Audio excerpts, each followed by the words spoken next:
Madhya Pradesh time.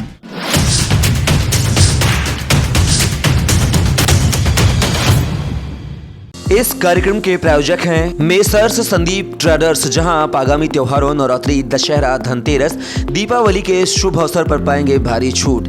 एक ही छत के नीचे इलेक्ट्रॉनिक और फर्नीचर का सारा सामान, जहां आप पाएंगे इलेक्ट्रॉनिक आइटम में fridge, washing machine, LED TV, AC, micro oven, mixie juicer, वो भी बजाज फाइनेंस की सुविधा के साथ। फर्नीचर के सामानों में सागौन के पलंग, कवर, सोफा, फर्नीचर, रजाई, गद्दे के फुटकर एवं थोक विक्रेता। शादी विवाह की संपूर्ण खरीदारी के लिए अवश्य पधारें। साथ ही लड़की की शादी में विशेष ऑफर का लाभ लें। हमारा पता है संदीप ट्रेडर्स, गर्ल्स स्कूल चौराहे के पास, नौगांव, जिला छतरपुर, मध्य प्रदेश। मोबाइल नंबर है 9893288418। फोन नंबर है 07685255121। प्रोप्राइटर संदीप गुप्ता। खबरों के इस भाग के प्रायोजक हैं हाईवे ट्रीट कैफेटेरिया, नौगांव का लोकप्रिय रेस्टोरेंट, जहां लजीज व्यंजनों के साथ जन्मदिन, पार्टी, किटी पार्टी, कॉन्फ्रेंस, सगाई एवं अन्य शुभ अवसरों के लिए उत्तम व्यवस्था है। हमारा पता है highway treat cafeteria, NH39, Jhansi road, Naugaon, Madhya Pradesh. नमस्कार, मध्य प्रदेश टाइम के विशेष कार्यक्रम जनता की अदालत में आप सभी का स्वागत है। मैं हूं कपिल मिश्रा। एक नए कॉन्सेप्ट के साथ, एक नई तैयारी के साथ चुनाव के बाद जनता के प्रतिनिधियों से आपको कराएंगे रूबरू और लगाएंगे उन पर आरोप और लेंगे जवाब उन आरोपों का। तो आज के इस खास पेशकश में मैं आपको मिलवाने जा रहा हूं नवनिर्वाचित नगरपालिका उपाध्यक्ष और कांग्रेस नेता अजय दौलत तिवारी से। अजय जी, आपका बहुत बहुत स्वागत है हमारे जनता की अदालत शो में। जोरदार तालियों से अजय जी, आपका बहुत बहुत स्वागत है हमारे जनता की अदालत शो में। जनता जनार्दन से चाहूंगा एक बार तालियों से एक बार फिर से स्वागत करें हमारे नवनिर्वाचित नगरपालिका अध्यक्ष अजय तिवारी का। अजय जी, शुरुआत हम पहले सामान्य प्रश्नों से करेंगे।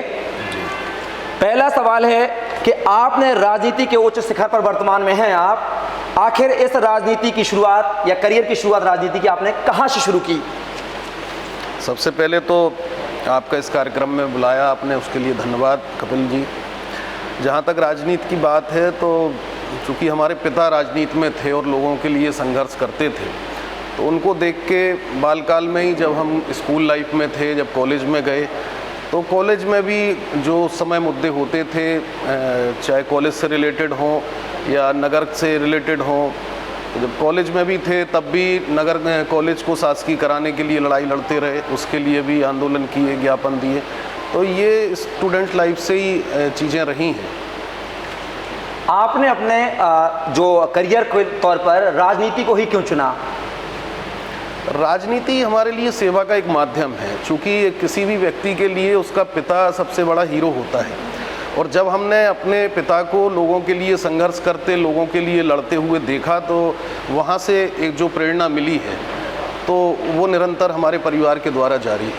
लेकिन आपने पहले एक स्पोर्ट टीचर के तौर पर भी भाग्य आजमाया था, फिर आप एक बीमा एजेंट के तौर पे भी काम करते रहे, मतलब कदम रखा, फिर वो चीज़ें क्यों अच्छी नहीं लगी और ये राजनीति अच्छी क्यों लगी आपको? नहीं, जब स्कूल लाइफ में थे तब निश्चित रूप से क्रिकेट में हमारा बड़ा रुझान था और स्कूल की तरफ से भी हम 5 से 6 बार शायद स्टेट में रिप्रेजेंट किया होगा। उसके बाद जब कॉलेज में आए तो कॉलेज में भी उस चीज़ को आगे बढ़ाते रहे, तो क्रिकेट में विशेष लगाव था और उस कारण से खेलों से जुड़े थे। और उसका एक समय होता है जब चीज़ें व्यवस्थित नहीं हुई, उस समय बीमारी हो गई, कुछ प्रॉब्लम आ गई, उस कारण से क्रिकेट को पीछे छोड़ना पड़ा। आपने अपना पहला चुनाव कब लड़ा और क्या अनुभव रहा आपका उस चुनाव का? मैंने अपना चुनाव तो मुझे लगता मैंने सबसे पहले एक पार्षद के रूप में शुरुआत करी थी, पार्षद का चुनाव लड़ने के लिए। और जब वो चुनाव लड़े और उसको जो वार्ड भी चुना था, तो वो एक ऐसा वार्ड चुना था कि बहुत दूर का वार्ड था, जहाँ काम करने के लिए बहुत सारी संभावनाएं थी। अब उसके बाद उस चुनाव का रिजल्ट हमारे खिलाफ रहा, लेकिन फिर भी बहुत सारे लोगों का समर्थन मिला, नहीं बन पाए। एक मौका था, हम चाहते थे कि उस समय हम कुछ करके दिखाना चाहते थे, अगर हमारे अंदर कोई क्षमता है करने की और जो ललक थी काम करने की, लेकिन वो उस समय नहीं दिखा पाए। दूसरी बार चुनाव लड़ने का मौका ये मिला, तो इस बार लोगों ने प्रेम स्नेह दिया है और जो जिम्मेदारी सौंपी है उसको बखूबी निभाएंगे। आपकी कॉलेज लाइफ का कोई ऐसा वाकया आपको याद है जो सुखद रहा हो, अनुभवशील रहा हो? अब कॉलेज लाइफ के तो बहुत सारे वाक़ये हैं उस समय। मेरे पास आपके 3 वाक़ये हैं ना, फिर भी मैं आपसे जानना चाह रहा हूँ, कोई वाक़या आपको अगर याद हो तो। अब वैसा विशेष तो कोई याद नहीं है, आप पूछिए। चलिए मैं आपको बता देता हूँ, याद दिला दे रहा हूँ। आप सागर एनसीसी कैंप में गए थे अपने कुछ मित्रों के साथ जी। वहाँ पर आपको जो टेंट अलॉट किया गया था, उस टेंट में बारिश की वजह से पानी जा रहा था, पानी का बहाव था, लेकिन आपने अपने वहाँ पर दबंगई दिखाते हुए एक छात्र नेता के तौर पर दूसरों के टेंट में जा घुसे आप जी। फिर कैप्टन जो आपके जो सीनियर अधिकारी थे उन तक शिकायत पहुंची और रात में ही आपको वहाँ से खदेड़ा गया। फिर आपने रातों रात गैंती फावड़ा लेकर अपने टेंट को मतलब बाकायदा रहने योग्य बनाया और शायद आपके हाथ में छाले भी पड़ी थे। क्या वाकया था वो, क्या घटना थी वो? निश्चित रूप से कई बार चीज़ें सीखने को मिलती हैं और कॉलेज लाइफ तो वैसे भी शेक्सपियर ने कहा है कि college life is a golden life. तो एनसीसी कैंप में भी बहुत कुछ सीखने को मिला। जो आदतें पड़ी रहती थी घर में, जो माता जी के नवाब होते हैं बच्चे, तो कुछ काम वाम वैसा करने को कभी था नहीं, लेकिन जब एनसीसी कैंप में जाते हैं तो खुद से बहुत सारी चीज़ें करना होती हैं, तो वहाँ बहुत कुछ सीखने को मिला। और इस तरीके से कई वाक़ये होते हैं जीवन में जो उस समय तो हमें लगते हैं कि ये दुखद हैं, लेकिन बाद में वो चीज़ें हमें जीवन में बहुत कुछ सिखाती हैं। आपने बात की अनुशासन की कि एनसीसी में रह के अनुशासनात्मक आप रहे हैं। आपके जहाँ तक मैंने जो रिसर्च की है, आपके पिता भी अनुशासन को बहुत पसंद करते थे और हमेशा आपको और आपके भाइयों को सीख देते थे कि अनुशासन में रहें जी। लेकिन एक बार का वाकया है कि आपने एनसीसी ज्वाइन कर ली, लेकिन कैंप में अटेंड नहीं करना, ना जाना, ना परेड करना, ना कुछ करना, ना ही ड्रेस जमा करना। आपकी उस ड्रेस के चक्कर में दूसरे बच्चे एनसीसी नहीं ले पा रहे थे? नहीं, वैसा नहीं था। जब कैंप में जाते थे तो निश्चित रूप से बहुत सारी जिम्मेदारियां और स्किल्स वो देते थे काम, तो उसमें थोड़ा बहुत कुछ गड़बड़ हो जाती थी कि ना जाना पड़े। लेकिन शिक्षक को आपके पिता से इंटरफेयर करना पड़ा, फिर जाके आपने ड्रेस वापसी की। ये पहले ड्रेस वापस कर देते अगर तो? नहीं, ड्रेस का तो शायद हमें नहीं लगता ऐसा कोई मामला हुआ हो। बाकी ये है बंक मारने का जरूर कभी कभी भाग जाते थे, कुछ ये सब करना पड़ता था। एक और अच्छा प्रिय वाकया है आपके कॉलेज लाइफ का। आपके लिए किसी एक लड़की ने, नाम ऊपर नहीं करूँगा, शुक्ला लड़की थी, उन्होंने टाइटल दिया था आपको बोर्ड पे या जो नोटिस बोर्ड होते थे जी। एक टाइटल मिला था। टाइटल की लाइन मैं यहाँ दोहराना नहीं चाहूँगा, अगर आपको याद हो तो आप उस वाक्य घटनाक्रम को यहाँ कर सकते हैं। फिर आपने उनसे बदला भी लिया था। उन्होंने जो टाइटल दिया था उसका आपने बदला भी लिया था। वो दोनों चीज़ आप जनता से साझा करें। एक्चुअली कुछ घटना नहीं थी, उस समय हमारा बीए फर्स्ट ईयर में एडमिशन था। हाँ। और दुख इस बात का था कि हमें ज्वाइन करे 1 महीना भी नहीं हुआ। भाई जो भी टाइटल मिलते थे वो बड़े सुखद बनाए जाते थे। ठीक है। और लोगों का आचार विचार देख के जब एक लंबा समय 1-2 साल का लोगों का गुजरता था, हाँ। तो जो सीनियर्स ने उस समय बनाए थे, तो हमें दुख इस बात का हुआ कि आप अभी फर्स्ट ईयर के किसी व्यक्ति पे बहुत कम टाइटल बनते थे, ज़्यादातर सीनियर्स के ही ऊपर बनते थे। तो वो एक गलत तरीके का वाकया बनाया था। तो वही बाद में उनसे पूछा कि भाई ऐसी कोई घटनाक्रम तो कुछ हुआ नहीं है कभी। हाँ। और अगर आपके पास कोई साक्ष्य या कोई बात हो तो वो आप रखो। हाँ। तो हो गया। तो आपने समझा भी दिया और भैंस के ऊपर वो टाइटल लगा के घुमा भी दिया ग्राउंड में आपने एक भैंस पर? नहीं, हमने नहीं किया था, वो उन लोगों ने किया था। लेकिन मतलब कि आपने किया, आपके समर्थकों ने किया, बात तो वही है ना। मैं आपको बता दूं, जनता के साथ शेयर कर दूं, एक लड़की ने इनको एक टाइटल दिया था जो टाइटल वास्तव में अभद्र था, लेकिन दौलत तिवारी ने उस टाइटल के विरोध में इनके समर्थकों ने बात करी, इनकी बात करें तो एक भैंस के ऊपर तख्ती लगाकर उस संबंधित लड़की का नाम लिख के, मैं नाम ऊपर नहीं करना चाहूँगा, शुक्ला परिवार से ताल्लुक़ रखती थी वो लड़की, और उस तख्ती को भैंस पे पूरे घुमा के बापूडी कॉलेज में घुमाया गया। मुझे लगता है वो टाइटल साथ उस भैंस को दिया गया था शायद। एक बार इनके कॉलेज के अनुभव के लिए बार जोरदार तालियां। चलिए अब हम बात करते हैं आरोप पे कि दौलत तिवारी पर आखिर क्या क्या आरोप जनता ने लगाए हैं। जनता की तरफ से सवाल मैं कर रहा हूँ। रिसर्च की हमने, सर्वे किया है, हो सकता है रिसर्च गलत भी हो, फिर भी हमारा काम है पूछना, आपसे जवाब लेना। पहला आरोप है आपके ऊपर कि छात्र जीवन से लेकर अब तक आप लड़ाई झगड़ों पे यकीन करते रहे हैं। नहीं, कभी कभी सीधी उंगली से घी नहीं निकलता तो उंगली टेढ़ा करना पड़ती है, ये ज़रूर बात है। बाकी लड़ाई झगड़े में हमारा कभी बहुत ज़्यादा मन नहीं रहा, और ना आपने देखा होगा हमने कभी प्रयास किया होगा कि किसी पचड़े में हमने अपना पैर फंसाया हो। लेकिन जहाँ गलत होता देखते हैं, गलत सुनते हैं, तो उसके लिए फिर चाहे संघर्ष क्यों ना करना पड़े, वो उसमें कहीं कमी नहीं है। अभी हाल ही में वार्ड क्रमांक 20 में जहाँ से आपकी पुत्रवती चुनाव लड़ रही थी, वहाँ पर भी चुनाव के शायद 48 घंटे पहले कुछ आपका तू में हुआ है? नहीं, कोई तू में। फिर चुनाव में भी हमने देखा है, अध्यक्ष के चुनाव में ये उदाहरण है एक प्रकार से। अध्यक्ष के चुनाव में क्या हुआ?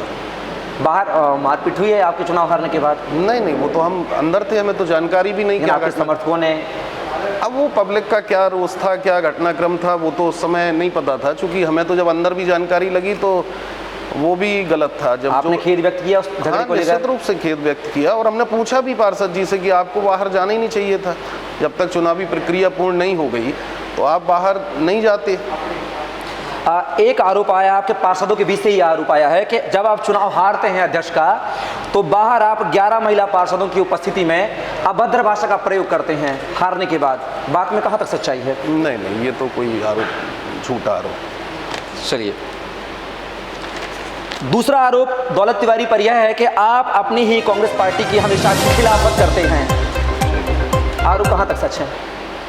अब ये तो आप बताएं, आप पत्रकारिता जगत से जुड़े हैं, आपने जब से भी हमारे जीवन का संघर्ष देखा होगा, तो कांग्रेस पार्टी के लिए किसने क्या क्या किया होगा वो तो हम नहीं कह सकते। चलिए, हमारा तो आपको जानकारी होगी कि क्या किया, क्या हम कुछ बिंदु रख देते हैं आपके सामने। कांग्रेस में जब पूर्व विधायक मानवेंद्र सिंह जी थे, तब उनके चुनाव प्रचार में शायद आपने उनका विरोध किया कांग्रेस के रहते हुए? नहीं, उस समय तो हमें नहीं लगता कि हमने उनका विरोध किया, चूँकि अभी विगत आप वर्षों में देखो तो सबसे लास्ट इलेक्शन में वीर सिंह राजपूत जी को टिकट मिली थी। उसके पहले मानवेंद्र सिंह जी को मिलती थी, उस समय वो हार गए। उस समय भी हमारी बहुत कम उम्र होती थी, वो भी अब 15-20 साल पुराना वाकया हो गया है। तो उस समय तो स्टूडेंट लाइफ में थे। 2018 के विधानसभा चुनाव में आप टिकट मांगते हैं, वर्तमान विधायक टिकट मांगते हैं। जब आपको टिकट नहीं मिलता है तो आप उसी पार्टी का विरोध करना शुरू कर देते हैं जिससे आप टिकट मांगते हैं? नहीं, ये बार बार एक आरोप लगाया जाता है, ये निश्चित तौर पे बिल्कुल सरासर झूठ है।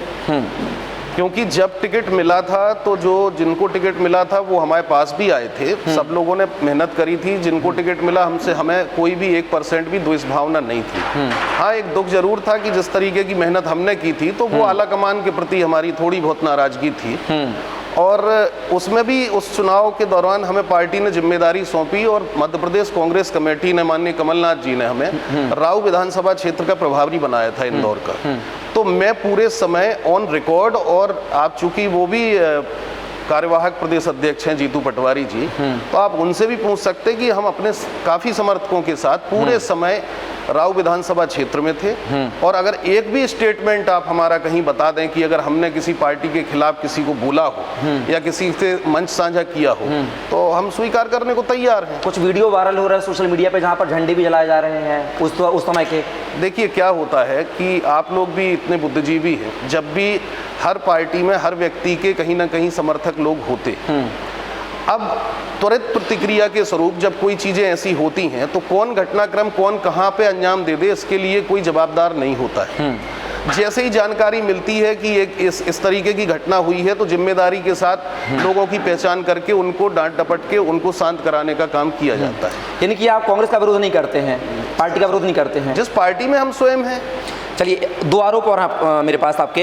हाल ही में नगरीय निकाय चुनाव में आपने 20 नंबर वार्ड से अपनी बहू को चुनाव मैदान में लड़ाया और कांग्रेस प्रत्याशी का विरोध किया। क्या यह विरोध की श्रेणी में नहीं आता है?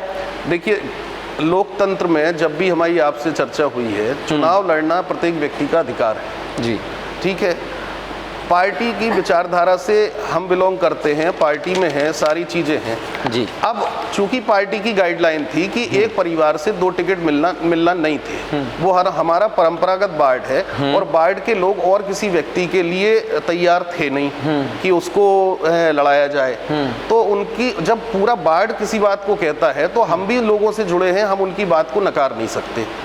तो जब लोगों ने कहा कि नहीं आपको लड़ना है तो पार्टी से, चूंकि हम स्वयं लड़ रहे थे तो पार्टी से हम टिकट मांगा भी नहीं हमने उनके लिए। तो उनको तो स्वयं उनका स्वतंत्र अधिकार था लड़ने का, तो उनका फैसला था, ठीक है, जनता ने चुना। 2 सीटों पर आपने चुनाव लड़ा है। आपने बोला कि एक ही परिवार के 2 सदस्यों को टिकट नहीं मिलना था या गाइडलाइन थी, लेकिन हरपालपुर में तो दंपत्ति को दिया गया है। अब वो तो क्या आपके साथ द्वेषभाव किया गया, भेदभाव किया गया? पार्टी के संगठन के लोग बता सकते हैं, विधायक बता सकते हैं, उसमें हम कुछ। चलिए, और आरोप है आपके ऊपर आरोप है कि ward number 1, ward number 3, ward number 5, ward number 8 और वार्ड नंबर 17 में गैर कांग्रेस प्रत्याशियों का सहयोग कर पार्टी का विरोध किया आपने। ये निराधार आरोप हैं।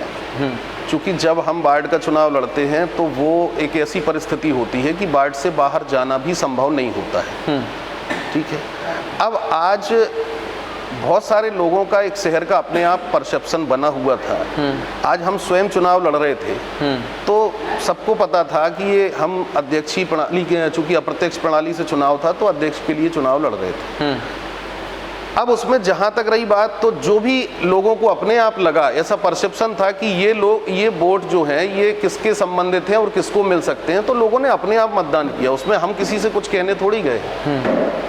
तो ये तो कहना सरासर गलत है कि हमने किसी का किया। लेकिन वार्ड नंबर 17 में आपके जो कांग्रेस पार्षद थे जी, वो आपके सामने नहीं कह पा रहे, जनता के सामने नहीं कह पा रहे, लेकिन 12 वोट से आ रहे हैं, वो हार का ठिकरा आपके मत्थे फूट रहे हैं अंदरूनी तौर पर। नहीं, अंदरूनी तौर पर बात अलग हो सकती है, लेकिन वो हमारे पिछले बार भी हमारे साथ थे और हमारे परिवार का अंग हैं, पार्टी के साथ हैं वो, और हमेशा उनका सहयोग हमें रहा है और हमारा सहयोग उन्हें रहा है। ये वो खुद अंतरात्मा से जानते हैं इस बात को। चलिए, आरोपों का सिलसिला लगातार जारी रहेगा। सबसे पहले अब लेते हैं जनता जनार्दन से सवाल कि उनके मन में अगर कोई सवाल है तो वह भी अपने प्रतिनिधि और नगर पालिका उपाध्यक्ष से सीधे कर सकते हैं। पहले तो मैं आपको बहुत बहुत बधाई देता हूं, धन्यवाद देता हूं कि आप हमारे नगर के द्वितीय नागरिक बने। हमारे प्रथम तो अध्यक्ष कहेंगे, अब द्वितीय मैं आपको कहूँगा। एक नागरिक के रूप में मेरे कुछ प्रश्न हैं आपसे। पहला प्रश्न तो मेरा ये है कि जब भी हम कभी नौगांव की बात करते हैं तो यहाँ स्वच्छता और सुंदरता, ये दो बातें सामने आ जाती हैं। तो आप लोगों ने प्लान शुरू किया होगा इसके बारे में। मेरा इसमें एक सुझाव है कि जो इंदौर जो अपना नगर निगम है, वहाँ की साफ़ सफाई प्राइवेट हाथों में है। उसका परिणाम है कि वहाँ साफ़ सफाई बहुत ज़्यादा हो रही है। तो यहाँ कोई ऐसी योजना है क्या? मुझे लगता है कि आप अपने जो नगर पालिका के कर्मचारी हैं, जो नियमित कर्मचारी, उनसे सफाई की वैसे उम्मीद कर पाएंगे? मुझे नहीं लगता वो कभी होने देंगे। वो जिंदाबाद मुर्दाबाद भी करेंगे। तो क्या आपकी ऐसी योजना है क्या कि हम नगर की सफाई प्राइवेट हाथों में सौंपें? दूसरा मेरा प्रश्न, मैं लगातार 2-3 प्रश्न कर लूँ फिर आप जवाब चाहता हूँ। दूसरा मेरा प्रश्न ये है कि जो हमारा जो ये अपना नगर है, यहाँ पर शिक्षा और स्वास्थ्य, इन दो की हमेशा बहुत ऊंची बात रही है। तो मैं ये बात कर रहा हूँ, यद्यपि आप नगर पालिका के उपाध्यक्ष हैं, उससे हटके बात है, चूँकि हमारे आप अभिभावक तो हैं ही हैं। तो यहाँ मैं देखता हूँ विगत वर्षों में जब मैं बच्चा था, यहाँ पढ़ने आया था, तो नौगांव शिक्षा में बहुत आगे था, स्वास्थ्य में बहुत आगे था। आज शिक्षा का स्तर यहाँ बहुत गिरा है, उसमें क्या आपकी कोई भूमिका रहेगी? अगला स्वास्थ्य के बारे में मेरा कहना है कि जो नौगांव का सामुदायिक स्वास्थ्य केंद्र है, यहाँ कम से 20-25 गाँव यहाँ जुड़े हुए हैं इससे। यहाँ पर एक भी प्राइवेट वार्ड नहीं है। जहाँ टूट गई है बाउंड्री, तो वहाँ बाउंड्री टूट गई, तो वहाँ उसका बाउंड्री को रिपेयर नहीं किया गया है। तो मैं आपसे ये जानना चाहता हूँ कि हमारे आप अभिभावक हैं, तो इन सारे मुद्दों के बारे में आपकी क्या राय है? जवाब है स्वच्छता को लेकर, स्वास्थ्य को लेकर, सुरक्षा को लेकर। माननीय मनीषी जी ने जो बात रखी है, पहली बात है कि क्या नौगांव नगर की स्वच्छता प्राइवेट हाथों में सौंपी जा सकती है क्या, या जो पहले साफ सफाई रहती थी उस मुकाम को हम कैसे हासिल करेंगे? देखिए, आप भले ही इंदौर में क्या व्यवस्था है वहाँ प्राइवेट हाथों में है या निकाय के हाथों में है, वो एक अलग बात है। जहाँ तक हमारे यहाँ नौगांव नगर की बात है, तो आपको एक बात बताएं हम कि जो भी हमारा स्टाफ है, पहली चीज़ वो स्टाफ बहुत सालों से जितना था उतना ही है, और धीरे धीरे नगर चूँकि बहुत विस्तार होता जा रहा है चारों तरफ, तो आज सफाई कर्मियों की बहुत बड़ी भूमिका होने वाली है। अब हमने 2 दिन पहले ही एक सफाई कर्मियों की बैठक ली थी, तो उसमें लगभग 100-125 के आसपास सफाई कर्मी हैं। आज वाहन भी बड़े हैं, संसाधन भी बड़े हैं, जेसीबीयाँ हैं, कचरा वाहन भी हैं, सब पे स्टाफ की ज़रूरत है, कुशल लोगों की ज़रूरत है, तो बहुत सारे लोग वहाँ हैं। आज बजट के अभाव में जो नई नियुक्तियाँ होना है वो भी नहीं हो पा रही थी। आज 50 से 60 सफाई कर्मियों की नई भर्ती की आवश्यकता है, तो उस व्यवस्था को बनाने में हम लोग लगे हैं। आप भरोसा रखिए, प्राइवेट लोगों की आवश्यकता नहीं पड़ेगी। जहाँ तक है, इन्हीं लोगों से अगर कायदे से उन्हें जिम्मेदारी दी जाए और उन्हें सही उनकी मॉनिटरिंग करी जाए, तो यहाँ भी व्यवस्थित तरीके से काम हो सकता है। एक मेरा काउंटर क्वेश्चन है, और मेरा काउंटर क्वेश्चन ये है, जैसे आपने कहा कि आपके पास जो सफाई कर्मी हैं वो बहुत कम हैं, पर ये मैं नाम तो नहीं लूँगा, पर कहूँगा मैं, ऐसे अनेक प्रभावशाली लोग नौगांव में हैं जहाँ आपके जो आप सफाई कर्मी हैं वो हाँ हमेशा अपना उस जोड़ियों पर हाजिरी भराते रहते हैं। तो क्या ये आगे भी रहेगी परंपरा या बंद हो जाएगी? रमाशंकर जी का कहना यह है कि कई प्रभावशाली लोग हैं जो नगर पालिका के कर्मचारी हैं, सफाई कर्मी हो, कोई भी कर्मी हो, उनको अपने घर पर दरबारी के रूप में उपयोग करते हैं और कहीं ना कहीं जो उनकी तनख्वाह है वह सरकारी खजाने से जाती है। क्या इस पर रोक लगाएंगे आप? देखिए, आपका जो सवाल है, मैं इस बात पर नहीं जाना चाहता कि पिछले विगत वर्षों में क्या होता रहा, क्या हुआ है। हालांकि इस बात को भी समझते हैं कि 2 साल जो कोविड का टाइम रहा है, उसमें जो प्रशासक का कार्यकाल रहा है, उसमें भी बहुत सारी अनियमितताएं रही हैं। लेकिन नई परिषद चुन के आई है। हम आपको वचन देते हैं इस बात को लेके कि आने वाले समय में आपके जो भी प्रश्न हैं वो ज़मीन पे उसके उत्तर आपको मिलेंगे। चलिए, एक और सवाल था तृप्ति कठल जी का, वह भी लेते हैं हम।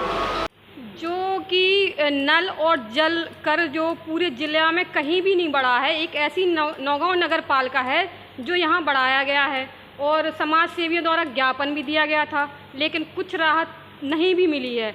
अब जबकि परिषद बैठ चुकी है तो क्या जनता राहत की उम्मीद कर सकती है? समाज सेविका तृप्ति कठल का सवाल था कि जल कर जो है जिले में कहीं इतनी बढ़ोतरी नहीं हुई है जितनी नौगांव नगर में हुई है, उस पर लगाम कैसे लगाएंगे?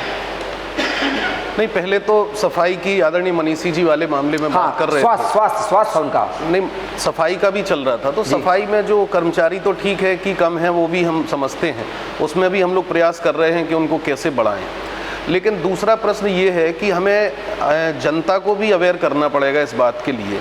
उसके लिए भी आगामी कुछ दिनों में हम लोग भी, परिषद के लोग, सब लोग जनता के पास निवेदन करने जाएंगे, आप लोग भी उसमें शामिल रहें कि आज जहां आप खाली प्लॉट पड़े हैं वहां आप देखो कि लोग डालने वाले कौन है कचरा, हम ही आप हैं।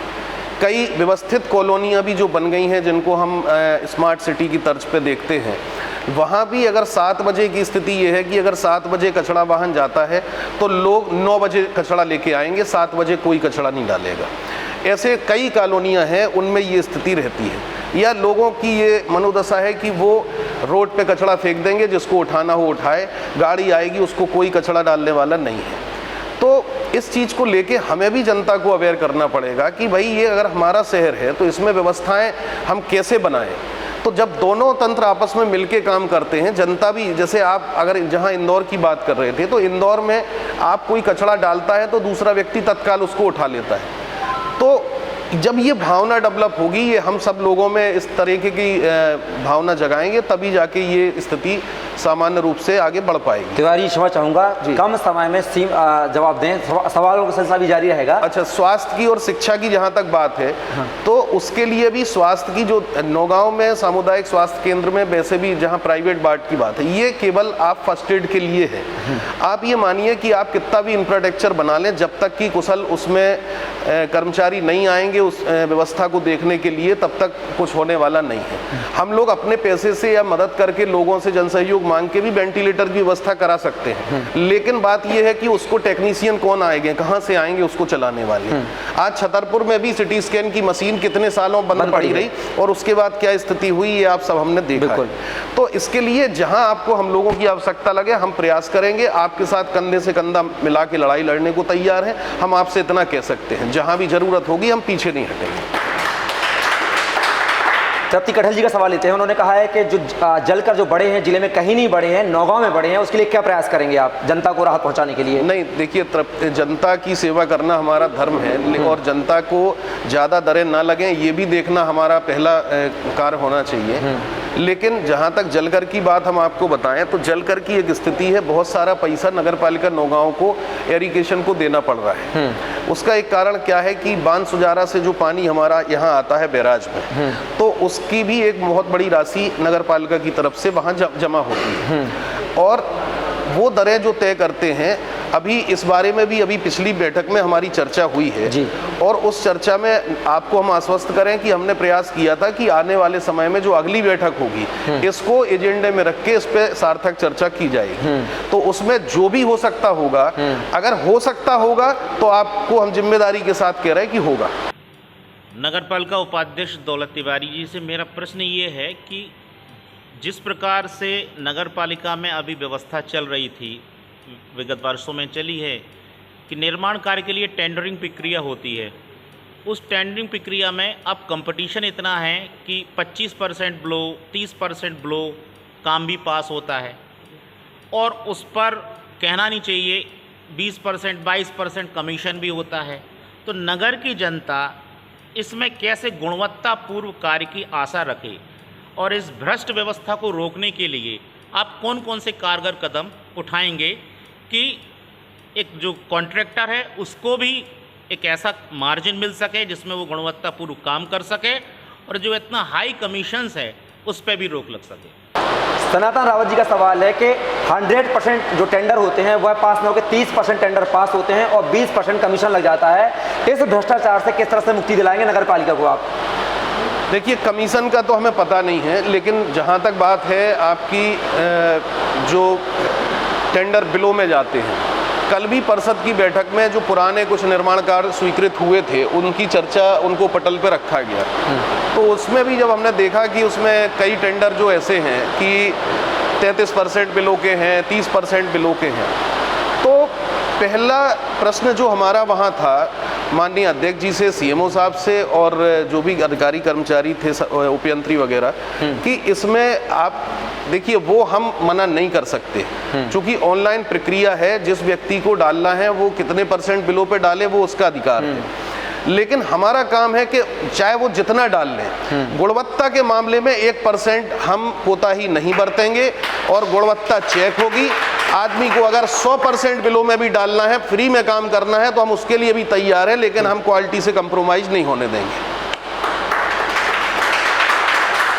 आदरणीय तिवारी जी, सर्वप्रथम तो विजय के लिए आपको बहुत बहुत बधाई कि जहां बीजेपी 5 प्रत्याशी जीत करके भी 8 प्राप्त करके अध्यक्ष का पद ले गई, किंतु आपने अपने बुद्धिमत्ता के कौशल से उपाध्यक्ष का बागोवर नहीं जाने दिया, इसके लिए बहुत बहुत बधाई।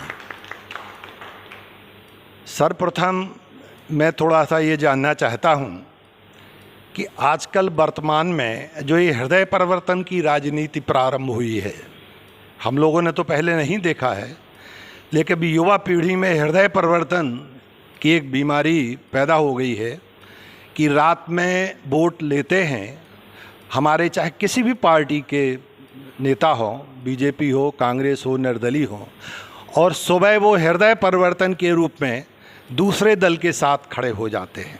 तो क्या ये प्रजातंत्र को स्वस्थ रखने के लिए ये परंपरा आपकी दृष्टि से उचित है अथवा नहीं?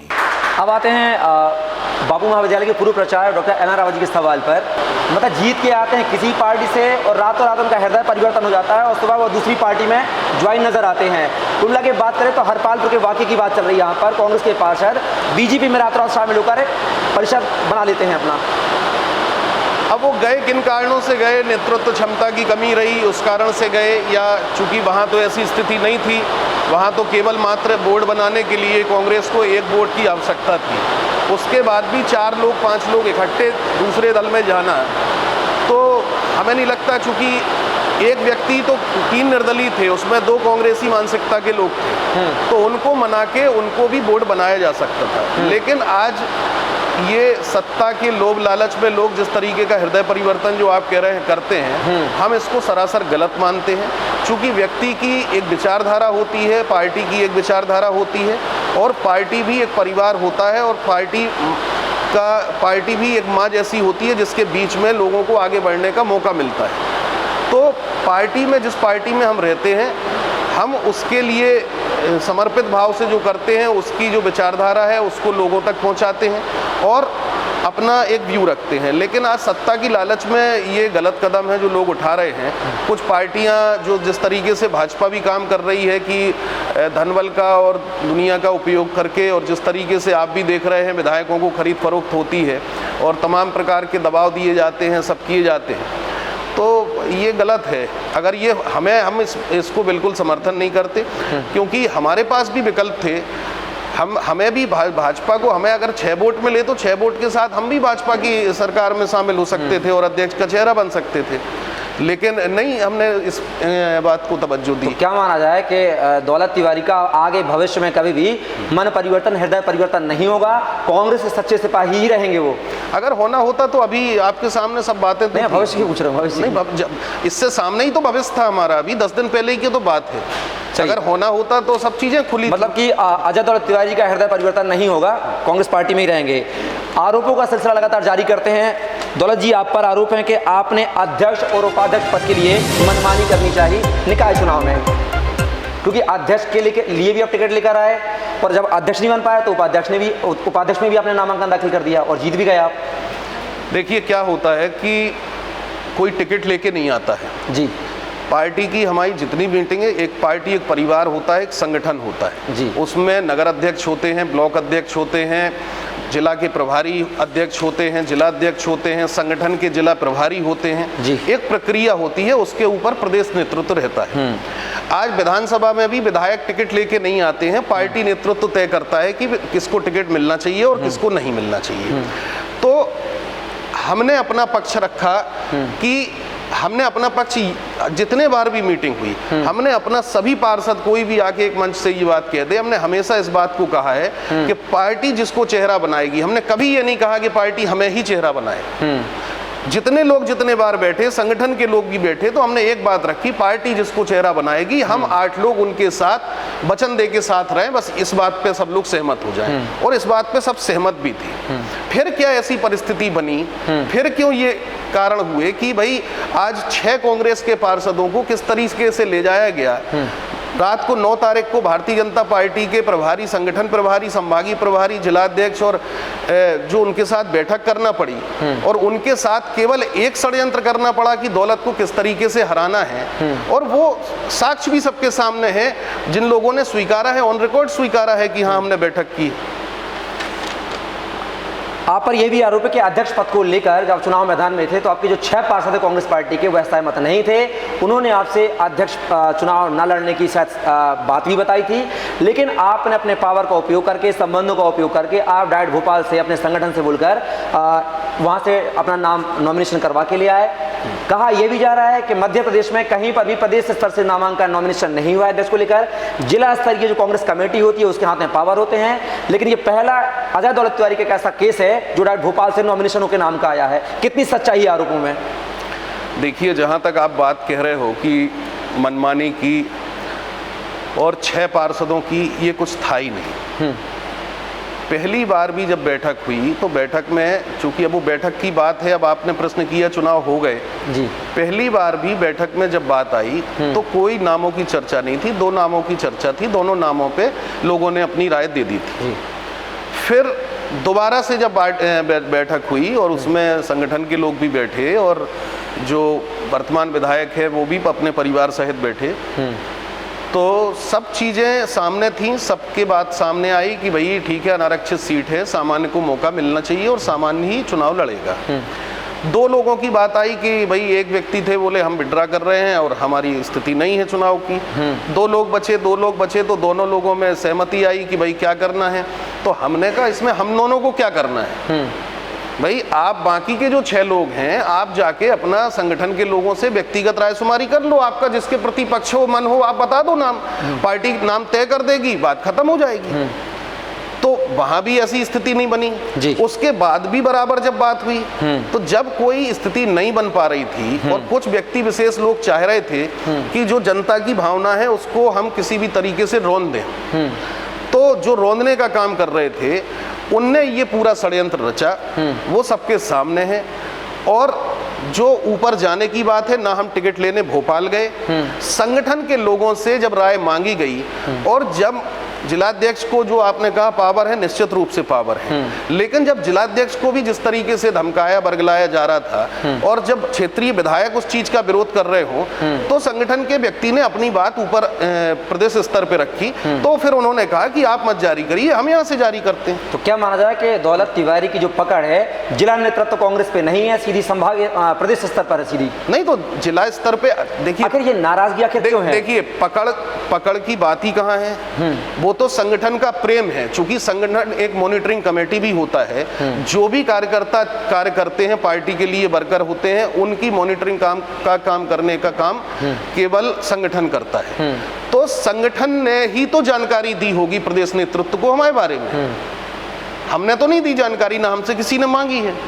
तो हमारी जो भी जानकारी है वो नीचे से, जो नीचे का सबसे नगर अध्यक्ष का पद होता है, उसके बाद मैंने बताया ब्लॉक अध्यक्ष होता है, प्रभारी जिलाध्यक्ष हैं, फिर उसके बाद जिलाध्यक्ष हैं, संगठन के प्रभारी हैं। इतने सारे चैनलों से जब जाके जब इन लोगों की सहमति होगी, इन लोगों का प्रेम स्नेह होगा, तभी तो ये बात ऊपर तक गई। वरना दौलत तिवारी की इतनी बड़ी क्षमता नहीं है कि माननीय कमलनाथ जी हमको डायरेक्ट टिकट दे दें।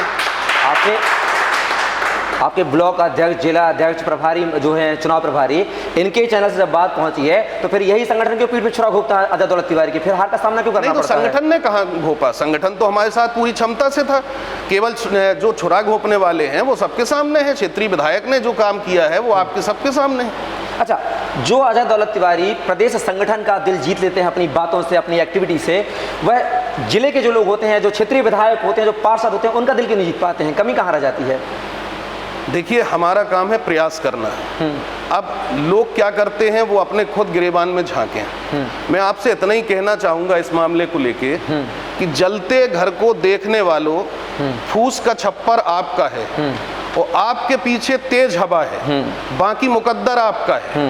और उसके कत्ल पे मैं भी चुप था, मेरा नंबर अब आया है, और अगर मेरे कत्ल पे तुम भी चुप हो तो अगला नंबर आपका है।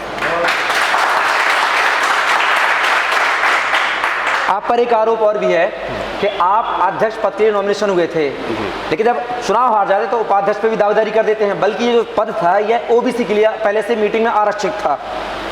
देखिए, किसी मीटिंग में जब उस मीटिंग का कोई औचित्य नहीं रहा, जिस मीटिंग में ये तय हुआ था कि ठीक है जो अध्यक्ष का पद है, तो उसके खिलाफ ही जब लोग नॉमिनेशन कर रहे थे तो वो पद, जो मीटिंगों के तो औचित्य खत्म कर दिए थे लोगों ने।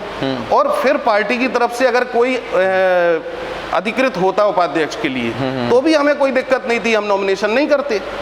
लेकिन पार्टी की तरफ से जब कोई अधिकृत ही नहीं है और अधिकृत प्रत्याशी के खिलाफ लोग स्वयं फॉर्म डाल रहे हैं, तो उस परिस्थिति में जब पार्टी का कोई बचा ही नहीं है तो हमें ही उपाध्यक्ष का पार्टी की तरफ से फॉर्म डालना पड़ा। मतलब आपके साथ अन्याय किया तो आपने दूसरों के साथ भी अन्याय कर दिया। हमने क्यों किया? पार्टी को लोगों को हमारे खिलाफ करके जब हम चुनाव लड़वाया गया तो पार्टी में तो बचे नहीं वो, फिर तो पार्टी की तरफ से जब कोई था नहीं तो पार्टी का नेतृत्व तो हमें ही करना था। बिल्कुल।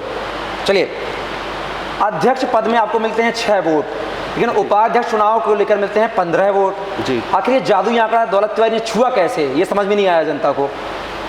नहीं, हमने तो पार्टी का सम्मान, चूंकि पार्टी की तरफ से दूसरा कोई फॉर्म नहीं था तो पार्टी की तरफ से हमने केवल फॉर्म डालने का काम किया। अब वो लोगों को क्या लगा क्या नहीं लगा, कि किसके साथ छल हुआ किसके साथ नहीं हुआ, तो वो जो जनता का प्रेम था, वो वार्ड पार्षदों का जो प्रेम था वो हमें मिला, वो उसका हम सम्मान करते हैं। आप इसके पहले भी उपाध्यक्ष रहे हैं नगर पालिका में, इस बार फिर उपाध्यक्ष हैं, तो क्या जनता अजय दौलत तिवारी को उपाध्यक्ष पद पर ही देखना चाहती है? अब ये अगर जनता के हाथ में होता तो नतीजे कुछ और होते। चूंकि वो निश्चित रूप से वो सीमित लोगों के हाथ में चीज़ें थी, तो उसमें जो हुआ वो सबके सामने। आप पर एक आरोप और है कि आप मौका परस्त हैं। आखिर कैसे वो मसले करते हैं आपको? पिछले विधानसभा चुनाव में आप और वर्तमान विधायक ने पार्टी से टिकट मांगा, टिकट ना मिलने पर आपने पार्टी और वर्तमान विधायक का विरोध करना शुरू कर दिया। नगर पालिका अध्यक्ष चुनाव आते ही आपने वर्तमान विधायक से नज़दीकियां बढ़ानी शुरू कर दी। अध्यक्ष चुनाव के पहले ही आपकी एवं वर्तमान विधायक की एक चुनाव में वोट डालने के जस्ट पहले, अध्यक्ष चुनाव के पहले, एक तस्वीर भी साझा हुई जिसमें आप गले मिल रहे हैं दोनों लोग। लेकिन चंद घंटों बाद जब चुनाव आप हार जाते हैं तो आप विधायक पर आरोप लगाते हैं, बीजेपी का एजेंट बताते हैं, यानी कि चुनाव के पहले आपके विचार कुछ और होते हैं और चुनाव में हारने के बाद विचार कुछ और हो जाते हैं, यानी कि आप परिस्थितियों के अनुसार स्टेटमेंट देते हैं। आप देखिए, जो आप बात कर रहे हैं कि विधायक से आपका विरोध था, तो हमें आप एक वाकया बताओ। पहली बात तो कि विधानसभा में टिकट मिलने के बाद से हमने कहाँ विरोध किया? आपने विरोध नहीं किया? मंच साझा किया? मंच साझा नहीं किया? मंच साझा आप कैसी बात कर रहे हो? कई आयोजन ऐसे हुए, हम साथ में गए, कई आंदोलन हुए पार्टी की तरफ से, हम साथ में गए। नहीं हम उनके जहां उनका निवास है वहां भी गए। जब भी कोई परिस्थिति ऐसी बनी है तो जब भी मौका पड़ा है हमें जाने में कोई संकोच नहीं। मंच की जहां तक बात है तो मंच साझा तो बिना बुलाए कोई नहीं करता है। कार्यकर्ता है, भीड़ में कहीं खड़े रहे होंगे, ये है। तो पहले तो आप इस बात को दुरुस्त कर लो कि विरोध था ही नहीं। नहीं मैं नहीं कर रहा, मतलब रिसर्च कर रहा हूँ नहीं, तो पहले तो विरोध था ही नहीं। विरोध होता है, आप जानते हो, अगर हम विरोध किसी का करते हैं तो वो दिखाई देता है। तो जो अदृश्य विरोध है उसको हम आपकी बात को नहीं मानते, पहली बात। और जब विरोध नहीं था तो नजदीकियां बढ़ाने का कोई औचित्य नहीं है। जब विरोधी नहीं है तो नजदीकियां क्या किससे बढ़ाना, जैसा है वैसा था। और जहां तक बात रही है आपकी नगरीय निकाय चुनाव की, नगरीय निकाय चुनाव में भी बिना पूछे जबरदस्ती संगठन ने कोई नाम देना चाहे, विधायक ने दबाव बना के कोई नाम दिलवाए। मैंने भी 2 नामों को सजेस्ट किया था किसी वार्डों से, वो दोनों जीतने वाले कैंडिडेट थे, जिसमें से एक बाद में निर्दलीय भी जीत के आया है। एक व्यक्ति ने अपना फार्म वापस ले लिया था। तो हमने तो 2 जगह हमने सुझाव दिया था, हमने कहा बाकी भाई 18 आप अपने हिसाब से कर लो जो करना हो। अगर 10 साल से भारतीय जनता पार्टी के खिलाफ हम नगर में कांग्रेस का सम्मान बचाए हैं और 10 साल से ऐसी परिस्थितियों के बाद भी उपाध्यक्ष हैं, तो क्या ये पूछना भी उचित नहीं होता कि 2 वार्डों में किसको टिकट दी जाए? अब उसके बाद रही बात जो आपकी कि सुबह आपकी फोटो वायरल हुई, तो उसके इतने वाक़े हैं, हम आपको अभी ऑन रिकॉर्ड क्या बताएं। मतलब किस तरीके से हमें बरगला के धोखे में रख के झूठी कस्में वादे खा के, मतलब अगर किसी को झूठ का पिटारा कहा जाए तो वो भी कम है, कि हमें कैसे छतरपुर बुलाया गया। और जब हमें बुलाया गया कि अपन को बैठना है और आप तो उपाध्यक्ष बताओ किसको करना है, तो हमने जिनके नाम बताए उनके लिए वो सहमत नहीं थे। खुद अपने मुंह से कह रहे थे ये फलाना व्यक्ति चोर है, फलाना व्यक्ति को हम चाहते नहीं हैं। तो हमने कहा हमारा कोई इंटरेस्ट नहीं है, आपको जिसको देना हो दे दो। लेकिन हमें 4 घंटे इंतजार कराया, और जिस 4 घंटे हम छतरपुर में इंतजार करते रहे उस समय आप भाजपा के लोगों के साथ मीटिंग करते रहे। और जब मीटिंग करने के बाद उनने कहा आपसे कि ठीक है आप पूरे लॉक करके बताओ आदमी, तब आपने पन्ना टाइगर रिजर्व में लोगों को बंद करके उनके मोबाइल स्विच ऑफ करा के अपने पास जब्त करके जब वहां से पूरी कहानी आप खत्म कराए तब आप हमसे मिलने आए। एक व्यक्ति को, अब उसका नाम नहीं लेना चाहेंगे हम, जिम्मेदार व्यक्ति को गारंटर के रूप में बैठा ला गया। सब बातें हुई, टोटल झूठ फरेब की बात हुई। हमने इसको कह दिया, उसको कह दिया। हमने कहा फोन लगाओ आप अगर कह दिया तो। बोले उनके फोन स्विच ऑफ हैं। हमने कहा फला भाई कल चुनाव है, भारतीय जनता पार्टी का भी जिला का नेतृत्व जहाँ जहाँ चुनाव होते हैं वहाँ इकट्ठा प्रशासन लगा हुआ है। तो हमने कुछ कहा कि जो पार्टी में और विधायक हैं आप फोन लगाइए उनको कि कल वो वहाँ उपस्थित रहें। पहले आप कर लीजिए, चूंकि आपकी क्षेत्रीय विधानसभा है, बिना आपकी अनुमति के कोई नहीं आएगा। तो उसमें भी डिनाई कर दिया कि हमारी बात नहीं होती विधायकों से। अब अगर इस तरीके की, और सुबह अपनी गाड़ियों से लेके दूसरे पार्षदों को नॉमिनेशन करवा रहे हो आप, और उसके बाद हमारे पास फोन करके कह रहे हो कि नॉमिनेशन करने भैया अपन को साथ चलना है। अरे ईश्वर को, अगर ईश्वर को मानते हो, हमें तो नहीं लगता वो मानते होंगे, उसके बाद भी अगर मानते हो तो बात करें ना सामने आके कि हमसे क्या क्या कहा और क्या उनने जो किया वो किया कि नहीं किया। और फिर हम जो पार्षद हैं और उनके पास जो ऑडियो रिकॉर्डिंग है, उनके पास जो विजुअल हैं, वो हम दिखाएंगे और सुनवाएंगे पब्लिक को कि किससे क्या कहा। जो आज जमाने भर में कहते घूम रहे हैं कि हमने ये नहीं कहा, हमने विरोध नहीं किया, तो हम ऑडियो रिकॉर्डिंग, हमारे पास 20 ऑडियो रिकॉर्डिंग है। आपने जिस दिन आप चुनाव हारे थे उस दिन शाम को आपने स्टेटमेंट दिया था, तमाम तरह के आरोप लगाए थे। उसमें एक लाइन को मैं पकड़ना चाहूँगा। आपने कहा कि विधायक जी ने अपनी माता का जो टिकट है, माँ जी का टिकट है, वह बीजेपी को समर्पित कर दिया। आप ये बात बताओ हमें, हाँ, कि अभी जिला पंचायत के चुनाव हुए, ठीक है, जहां जहां भी क्षेत्रीय विधायक हैं जिनकी अगर पकड़ मजबूत है तो वो जिला पंचायत के सदस्य उनने अपने खड़े करवाए, उनको जितवाया और पार्टी का अध्यक्ष बनवाने में भूमिका अदा की। आपकी क्या भूमिका थी? आपकी भाजपा से साठगांठ है तो आपने फ्री स्टाइल मदद की उन लोगों को जिताने में। 15 साल से जनपद का बोर्ड नौगांव में कांग्रेस का हुआ करता था। आज आप ये सोचो कि कांग्रेस के पास प्रत्याशी नहीं, और जिसको इन्होंने मतलब कांग्रेस के नाम पे लड़ाया उसको 0 वोट मिला। पब्लिक को बेवकूफ समझते हैं। आज न केवल नौगांव में बल्कि कई जिलों में इस बात पे हंसी और चर्चा का विषय बना हुआ है कि आपने अगर अपनी माँ को लड़वाया था जनपद सदस्य के लिए, अब आप बाद में कहो कि माँ मेरी सुनती नहीं है, माँ अपने आप में अलग नेता है, तो इससे दुर्भाग्यपूर्ण कोई बात नहीं हो सकती। आपने कहा कि भाई आपने अपनी माँ का वोट भी अगर भाजपा का जो अधिकृत प्रत्याशी था उसको नहीं दिया, तो भी आपने जिसको दिया वो भी भारतीय जनता पार्टी का प्रदेश उपाध्यक्ष है किसान मोर्चा का। तो आपकी मानसिकता क्या है? आपका खुद का परिवार जैसा व्यक्ति जिसके पास हरपालपुर में आपको एक ही जगह थी बैठने के लिए, आज वो पति पत्नी को आपने पार्टी गाइडलाइन से हटके टिकट दिए, 2 लोगों को, वो आपके अध्यक्ष के उम्मीदवार थे, बाकी लोग भी आपके समर्थित लोग जीते थे, एक वोट बस चाहिए था। क्या कारण है कि आपने उनको भेज दिया भाजपा में? लेकिन मैं ये जानना चाह रहा हूँ, जैसे जो त्रिस्तरीय पंचायत चुनाव के रिजल्ट थे, जो जिला पंचायत का जो चुनाव था, उस चुनाव में और नगरीय निकाय चुनाव में करीब 8 दिन का अंतर था रिजल्ट में, दोनों में। तो आखिर दौलत तिवारी की ये जो आरोप आए, ये चुनाव के जस्ट बाद क्यों नहीं आए, जो जिला पंचायत चुनाव हुए थे? अब 8 दिन में हमें भी तो चुनाव लड़ना था। अच्छा, तब तक आप साथ देते? नहीं, साथ क्या देते रहे, चुप रहे। चलिए, दूसरी चीज़ आपने कही कि वो उन्होंने कहा कि माताजी उनकी अलग राजनीति करती हैं, उन पर दबाव नहीं पड़ा, इससे उनने किसको वोट कर दिया वो जानकारी नहीं है, मतलब उनकी माताजी की राजनीति अलग है और विधायक जी की राजनीति अलग है। पेपर में आप इस तरीके का अगर स्टेटमेंट दे रहे हो, आप जिम्मेदार पद पे बैठे व्यक्ति हो, आप कह रहे हो कि संगठन में मेरी चलती नहीं है, पार्षद मेरी सुनते नहीं है और माँ से मेरी बात होती नहीं है, इस तरीके का बचकाना बयान अगर कोई भी सुनेगा, कोई जिम्मेदार व्यक्ति से आप अपेक्षा रखते हो इस तरीके की? चलिए, विधायक ने कह दिया कि माँ पे उनकी चलती नहीं है, लेकिन आजाद दौलत तिवारी कह सकते हैं कि बहू और भाई पे नहीं चलती है, लेकिन विधायक जी नहीं कह सकते कि माँ पे नहीं चलती है हमारी। नहीं, तो हमने कहा ही नहीं उनसे कि आप मत चुनाव लड़ो। हाँ भाई ये अगर पार्टी ने हमसे ये कहा हो कि भाई ये आपको यहाँ पे ऐसी परिस्थिति बनाना है, हम निश्चित रूप से बनाते। अगर वो कहते हैं कि भाई यहाँ नहीं, आप जब जीतने वाले लोगों को आज वोट बनाना था किसका?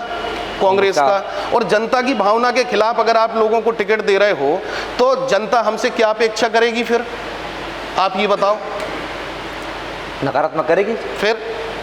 चलिए, अंतिम सवाल पर हम पहुंच चुके हैं अपने पड़ाव के अंतिम सवाल पर। 2023 की चुनाव की बिसात क्या होगी? क्या महाराजपुर विधानसभा से अजय दौलत तिवारी कांग्रेस के सिंबल पर चुनाव मैदान में होंगे? क्योंकि अगर देखा जाए तो जिस तरह से आपके आरोप जो है, मतलब कि भितरघात किया गया कांग्रेस के कार्यकर्ताओं ने विधायक के द्वारा, तो क्या ये सिंपैथी वोट संगठन तक जाएगा, संगठन प्रभावित होगा और हो सकता है कि टिकट दौलत तिवारी के हाथों में होगा? देखिए, पहली चीज तो हमने कहा आपसे कि हम पार्टी के समर्पित कार्यकर्ता हैं और न पहले कभी भी ऐसी पार्टी छोड़ी है और आज भी कह रहे हैं कि ना ऐसा आगे भविष्य में कोई हमारी सोच है। रही बात चुनाव लड़ने की या न लड़ने की, अभी का जो घटनाक्रम था, हमें ऊपर से स्वयं फोन आए कि आप पूरी रिपोर्ट ले जाके, माननीय कमलनाथ जी ने बुलवाया, हम उनके समक्ष गए, पूरी हमारी बात हुई और बहुत इत्मीनान से उनने एक एक गंभीर विषय पर चर्चा की। उनके पास भी यहाँ के सर्वे हैं, यहाँ के सूत्रों के द्वारा दी गई जानकारी है, जो उनके सूत्र हैं उनसे भी उनके पास जो रिपोर्टिंग है वो सारी रिपोर्टिंग उनके पास है। हमें जो बात अपनी रखना थी वो हमने अपनी बात पूरी ईमानदारी के साथ उनके सामने रखी है। अब पार्टी जो जिम्मेदारी देगी, अभी तो हमें जनता की जिम्मेदारी है, अभी तो नौगांव में अगर हमें उपाध्यक्ष का पद लोगों ने सौंपा है तो आप जो मानो कि नगर के प्रति जो हमारी जवाबदारी है वो हम पूरी ईमानदारी से निभाएंगे। इसके बाद अगर पार्टी हमारे ऊपर भरोसा करती है या कोई चीज़ नई जिम्मेदारी देती है तो उसके लिए भी सहर्ष तैयार। अगर 2023 के विधानसभा चुनाव में कांग्रेस ने आपको टिकट नहीं दिया, मान लीजिए नहीं दिया, तो दौलत तिवारी का अगला स्टंट क्या होगा? देखिए, अब 1.5 साल बाद की पहले की चीज़ों की अभी से कोई बात करने की ज़रूरत तो रहती नहीं है। वो तो उस समय तात्कालिक स्थिति है, देखते हैं क्या होता है। लेकिन कहा जाता है कि जो बिजावर के विधायक हैं राजेश बाबू शुक्ला बहुत करीबी माने जाते हैं और उन्होंने हाल ही में बीजेपी का दामन थाम दिया है, तो शहर में चर्चाओं का विषय है कि शायद आपके लिए भी बिसात बिस सकती है उनके थ्रू। अब अगर उन संबंधों का कोई दबाव होता तो फिर अभी हम यहाँ क्यों कांग्रेस में बैठे होते? नहीं, मैं तो अभी तो मौका था आपके पास, लेकिन वो अब तब तो वही तो आगे है, सेम चीज़ तो है, तो उसमें कहीं कोई ऐसी स्थिति नहीं है। अगर सेम स्थिति रहती है जो नगरीय निकाय चुनाव में हुई है कांग्रेस पार्टी की, तो फिर ऐसी स्थिति को देखते हुए, ऐसे परिणामों को देखते हुए क्या मन परिवर्तन होगा? भाई, जिनने जो किया उनका जो किया हुआ है वो उनके सामने आगे आएगा, लेकिन हम कोई ऐसा वो नहीं पेश करेंगे माइलस्टोन की जो जिससे आने वाली पीढ़ी जो कांग्रेस की है वो शर्म करे अपने नेताओं पे कांग्रेस की। तो आप निश्चित मानो कि हम जिम्मेदारी के साथ कांग्रेस में ही रहेंगे और इसको आगे बढ़ाने का काम। चलिए, अजय दौलत तिवारी जी, आपने अपना कीमती समय हमारे जनता की अदालत कार्यक्रम के लिए दिया, उसके लिए आपका बहुत बहुत शुक्रिया। तो ये थे हमारे साथ नगर पालिका उपाध्यक्ष और युवा कांग्रेस नेता अजय दौलत तिवारी, जिन्होंने बेबाकी से अपने लगे आरोपों को यहाँ पर जवाब दिया, बताया कि जो उन पर जो आरोप लगाए जा रहे हैं उनकी पार्टी के द्वारा या जनता के द्वारा, जो उनकी छवि को धूमिल किया जा रहा है, वह सरासर गलत है और उन्होंने अपनी जो राय है वह अपनी बेबाकी से दी है। लिहाजा अब जनता को तय करना है कि जो आरोप थे वह कितने इन पर सच्चाई से साबित होते हैं या नहीं, या फिर मात्र महज रूमर्स फैलाया जा रहा है। अगले एपिसोड में किसी नई शख्सियत के साथ फिर से आपको जनता की अदालत में रूबरू करवाएंगे। तब तक के लिए मुझे दीजिए इजाजत। नमस्कार। इस खबर के सह प्रायोजक हैं शांति कॉलेज ऑफ फार्मेसी नौगांव, जहां कोर्स संचालित हैं बी फार्मेसी, डी फार्मेसी, साथ ही 16 प्रैक्टिकल लैब के साथ साथ कंप्यूटर लैब की सुविधा। साथ ही ओबीसी, एससी, एसटी के छात्रों को शासन के नियमानुसार विशेष छात्रवृत्ति सुविधा भी उपलब्ध है। तो हमारा पता है ग्राम चौबारा, मुड़वारा रोड, नौगांव, जिला छतरपुर, मध्य प्रदेश। मोबाइल नंबर है 9406762912। हमारा ऑल्टरनेटिव नंबर है 7610619938। इस खबर के प्रायोजक हैं sunrise group of education, Pipri road, Naugaon, जिला छतरपुर, मध्य प्रदेश, जहां पर संचालित कोर्स हैं BEd, MCom, BCom, BA, BSc. वहीं कंप्यूटर कोर्सेज में बीसीए, पीजीडीसीए, डीसीए संचालित हैं। तो कहीं भी एडमिशन लेने से पहले एक बार sunrise group of education Naugaon जरूर विजिट करें।